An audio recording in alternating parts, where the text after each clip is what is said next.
Eu fiz uma prova, ganhei uma bolsa de estudo, foi com muita dificuldade, passei. Dias depois, minha mãe achou um nódulo no seio.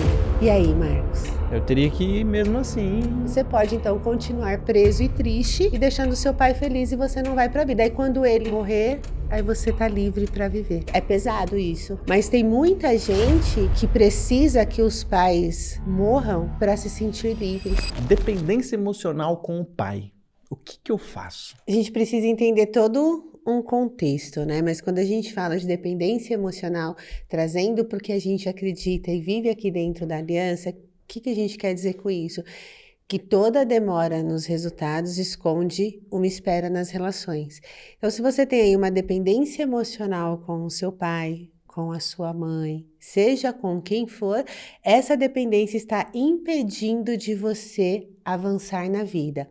Posso te dar um exemplo? Claro. Então, por exemplo, eu recebi uma proposta para fazer um intercâmbio em Londres.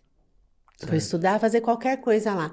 Poxa, estiquei a corda aqui, ó, certo? Eu tenho que me afastar do meu pai, da minha mãe, enfim. Como é que eu me sinto? Imagina aqui, ó, você aqui e sua mãe ou seu pai aqui, né? Que foi a pergunta que você me fez. Pensa que aqui tem um monte de corda. Se você for mais longe, essa corda, ela precisa romper, ela precisa quebrar. E aí, o que acontece com essas pessoas? É muito comum as pessoas, nesse momento, voltarem. Faz o quê? Olha aqui, eu não posso, essa corda não Fica pode... preso. Exato. Essa corda não pode quebrar. O que eu faço? Eu volto. Por quê? Porque eu não tenho esta permissão. Eu estou preso nessas dependências emocionais aqui. Então, mesmo quem te ama e quem você ama muito pode te fazer mal inconscientemente.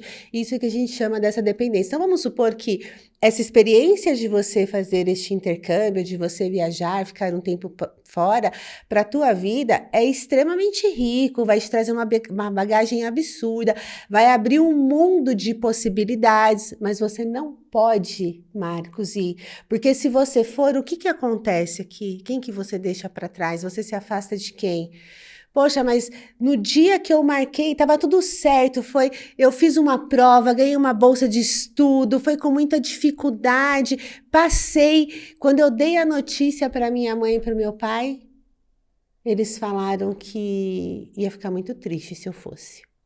Dias depois, minha mãe achou um nódulo no seio. E aí, Marcos? Mas isso tem a ver uma coisa com a outra? Total, porque é o inconsciente. Se você está preso nestas relações, é aquela coisa que a gente fala assim, sabe quando acontece as coisas, você fala, do nada? Aquela nuvenzinha escura em cima de você, que dá tudo errado, parece que dá tudo errado. Quando você dá 2 passos e que você fala, agora vai. Aí acontece alguma coisa, você volta. Então, esta é a questão quando a gente fala que toda demora nos seus resultados esconde uma espera nas relações. Então, a dependência com o pai tá aqui também. Aí só vai mudar a figura aqui, tá? Mas é tudo que te impede de avançar. Inconscientemente você tá preso. Inconscientemente você não pode ir mais longe. Porque se você for mais longe, o que pode acontecer? Você se afasta de quem? E como que eu resolvo isso, assim? Porque, pelo que eu entendi, se surgir uma oportunidade pra mim e eu estiver preso com alguém, aí independente da pessoa, pode ser pai, mãe, eu sempre vou ficar assim.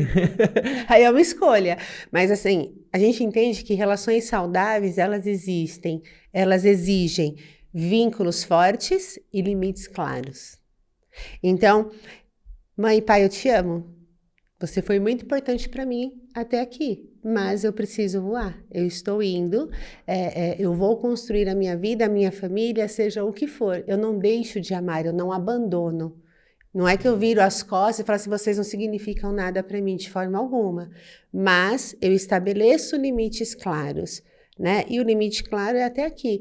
Eu vou ficar triste, tudo bem? Eu entendo, mas eu vou. Então, quando a gente estabelece estes limites claros, eu tenho as relações saudáveis.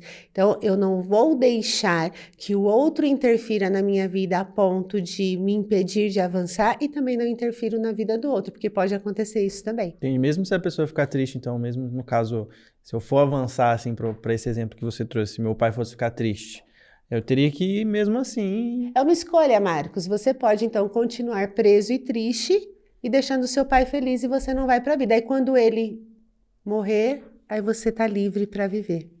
Só que talvez você já não tenha o tempo necessário para isso. Tem muita gente, é pesado isso, mas tem muita gente que precisa que os pais morram para se sentir livres, porque tem uma fatura emocional gigantesca. Sabe aquela dívida de gratidão eterna? E essa pessoa, ela não pode avançar, ela não pode dar um passo, ela não pode ser feliz. Ela é uma mulher, sabe aquela mulher que fica presa cuidando dos pais a vida inteira e que as pessoas julgam, falando assim, ficou pra tia? Sim, deve ter várias dessas. Tem várias. E essas mulheres sofrem pra caramba, mas elas não puderam ter a própria vida. Porque elas estavam presas aqui, ela estava presa aqui. Ela vai poder ter a permissão para ter a vida dela a hora que esses pais morrerem. Só que aí, será que dá tempo? Já passou. Perdeu um monte de coisa na vida dela. Concorda que o que você vai fazer com 20, com 30, com 40 não é o mesmo que você vai fazer com 50, com 60? Então, estas pessoas, tem muita gente que fica preso nessa vida. Os pais separaram. Essa mulher ou este homem assumiu esse papel, bagunçou tudo ali, aquela relação. E assim, vamos supor, seus pais separaram, viviam uma relação conturbada. Você, filho, não tinha nada a ver com essa história, concorda? Não. Não tinha nada a ver. Nem pediu para nascer. Nem um pouco. Mas estava lá, né? No meio de tudo isso. E aí, separaram.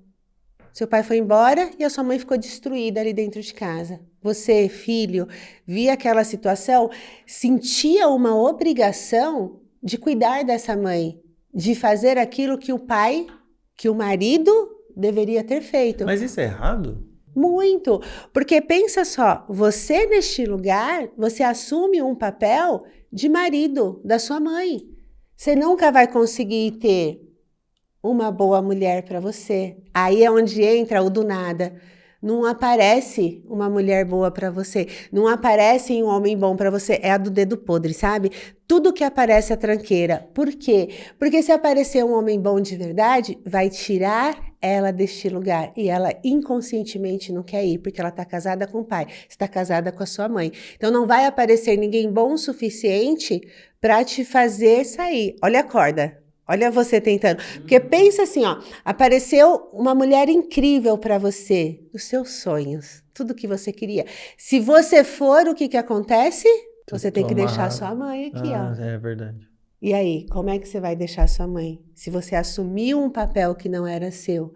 Então, tem muita gente presa nessa situação. Ou você faz pior, né? Você traz essa mulher para morar dentro dessa casa. Aí vira um triângulo, né? Nossa Senhora. Vira um triângulo e uma grande confusão. Então, é aqui que as coisas vão bagunçando tudo. Então, pensa, esse homem ou esta mulher nessa situação não vai ter resultado na vida, porque não pode. Você não vai poder ganhar mais dinheiro. Porque se você ganhar mais dinheiro, você vai querer fazer uma viagem, você vai querer comprar uma casa maior. E se você for fazer uma viagem, no fundo queria ir você e a sua esposa, a sua namorada, mas e sua mãe? Coitada, como ela vai ficar? Então, é essa relação de dependência emocional e do inconsciente, porque é aquilo que de verdade a gente não enxerga logo de cara, e com os óculos da aliança, que a gente fala isso o tempo todo, eu consigo olhar para isso e ver muito claramente o que me impede de avançar. Então, quando a gente fala que você não foi mais longe ainda porque você não pode, é porque você não enxergou de fato estas situações. Então, é muito normal as pessoas chegarem aqui, Marcos, desesperada por questão financeira. Você vê pessoas com uma super capacidade, cheia de curso, cheia de disposição. Sabe aquela pessoa que não para nunca? Sei. E que e aí arruma uma renda extra e aí, eu sabe? Sou essa pessoa. que não descansa, e que faz uma coisa e que faz outra, e que até avança e volta, tudo que bate num teto e já era. Sim. É isso, essa pessoa ela tá presa em relações que ela ainda não viu. Essas cordas, elas são invisíveis. Caramba, faz total sentido. E teria como eu cortar essa corda? Se eu cortar essa corda, eu machuco outra pessoa? Como que funcionaria essa questão? Eu fiquei bem intrigado agora. Aham. Tem como cortar. Pode ser que o outro, você não tem controle sobre o outro, certo? Certo. E eu não posso criar expectativas e nem tentar convencer o outro. Então, vamos supor que numa situação, vamos continuar no exemplo, de que você assumiu o lugar do seu pai, do marido ali da sua mãe, certo? E você quer avançar. Aqui eu preciso estabelecer um limite claro. Aqui eu preciso ter uma conversa difícil com a minha mãe. Uma conversa difícil não é briga, tá? Não é isso que eu quero dizer. Mas é uma conversa para colocar limites do tipo, mãe, agora eu preciso seguir minha vida e você vai seguir a sua. Mas filho, não vai. Era isso que eu ia tocar. E se a outra pessoa não entender essa conversa que eu tiver com ela? Eu não tenho que convencer a outra pessoa. Eu não tenho que criar essa expectativa no outro. Eu não tenho controle sobre o outro. Eu não tenho como obrigar que o outro aceite o que eu estou fazendo. Entendi. Não tenho como fazer isso. Vamos supor que na hora que você estiver falando, e você fala, eu escolhi que eu vou viver com a minha namorada e a gente vai morar junto. Não, filho, não vai, é melhor esperar casar. Como é que você vai morar junto com a pessoa, você nem casou ainda, você com 35 anos de idade? Aí você fala, e agora? Tocou Aí na começam ferida. a acontecer coisas para que você não vá. Então, quando a gente estabelece uma relação, quando a gente fala de relação saudável, estabelece um limite, é isso. E sabe o que você vai fazer com sua mãe? Libertar ela também. Porque você vai abrir espaço para que ela viva a vida dela. Entendi. Para que ela coloque, de repente, um homem de verdade que cuide dela. Você vai abrir espaço para que ela possa voltar a viver. Né? Então, quando a gente resolve estas relações, a tendência é que as duas partes avancem. Caramba, isso é incrível, assim. E eu até anotei aqui que, como você disse, a conversa, eu não preciso convencer o outro, né? Não. Então, é uma conversa, e aí você me corrige se eu estiver errado, ela é mais sobre eu estar falando isso para a pessoa e deixando claro, do que a pessoa aceitar. 100%. Se ela não aceitar, Tá tudo bem. mesmo porque eu nem teria controle dela aceitar ou não. Exatamente. Entendi. Então tá tudo bem. E aí o que vem depois disso é a sua postura. Porque depois disso vão acontecer coisas do nada que vão te fazer voltar. Me colocar em confronto, você fala dessa situação? Isso, porque pensa assim, ó. Você fez essa conversa, estabeleceu os limites, certo? Certo. E saiu. Foi viver a sua vida. O que pode acontecer aqui se a sua mãe não entender de fato, assim, não é não entender, mas ela não aceitar, não ir para a vida, não for cuidar da vida dela? Ela fica doente. Acontecem coisas do nada para te fazer voltar. Para te fazer... Vamos supor... Você deu esse passo, fez esse movimento. Você lá na sua casa com sua esposa linda, curtindo, decorando. Sabe quando a gente vai morar com... não sei se você já teve essa experiência de morar com alguém, né? Mas já teve a experiência de morar sozinho. Você fala, cara, esse aqui é meu cantinho. Não importa o tamanho, né? Quando você sai de casa, da casa dos pais, que você fala assim, aqui é o meu canto, eu posso fazer o que eu quero com esse cantinho aqui. Vou colocar esse abajur no lugar que eu quero, vou decorar do jeito que eu quero. Pode ser um cômodo. Mas é gostoso fazer isso. Aí você tá curtindo, tá namorando pra caramba, tá sendo leve, tá gostoso. Sua mãe descobre um câncer. E aí? Você continua a tua vida ou você volta pra cuidar da sua mãe? Nossa, mas daí... Mas e se eu não cuidar dela? Porque se ela não tiver outra pessoa pra cuidar... E aí que entra um ponto importante. Não é abandonar e não é deixar de amar, mas vão existir diversas outras soluções e opções para que você não deixe a tua vida. O importante Aqui o ponto é, você não pode deixar de viver a sua vida.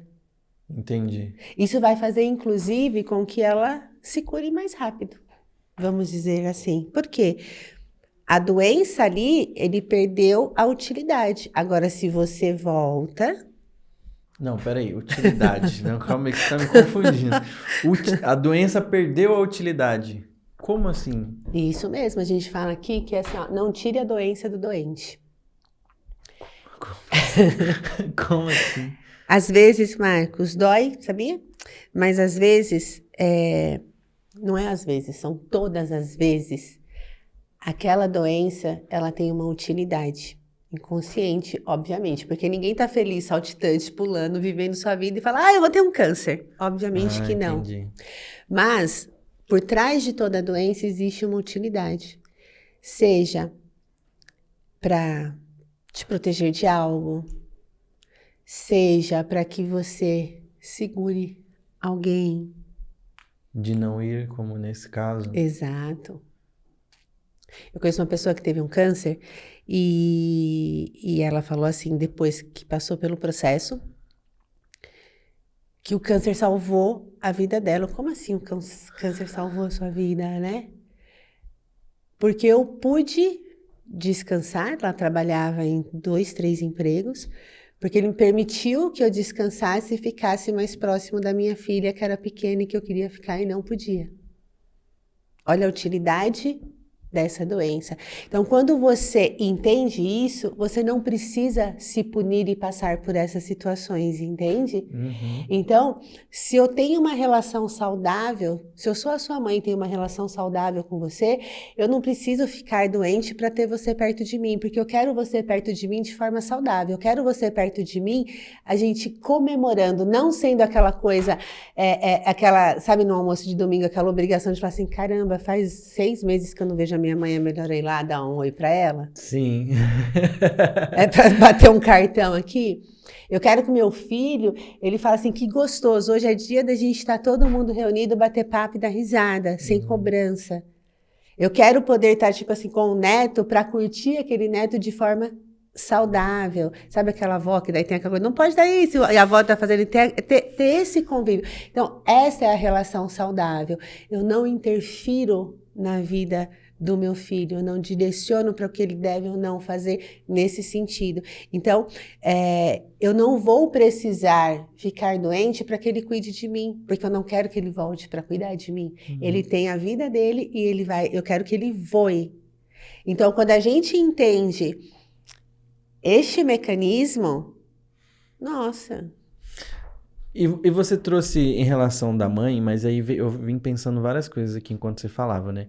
Mas o contrário também acontece, né? Acontece. Do filho, ele prender a vida da mãe ali, querer mandar na vida da mãe também. Acontece. E aí é do mesmo... A mesma coisa, a mesma coisa.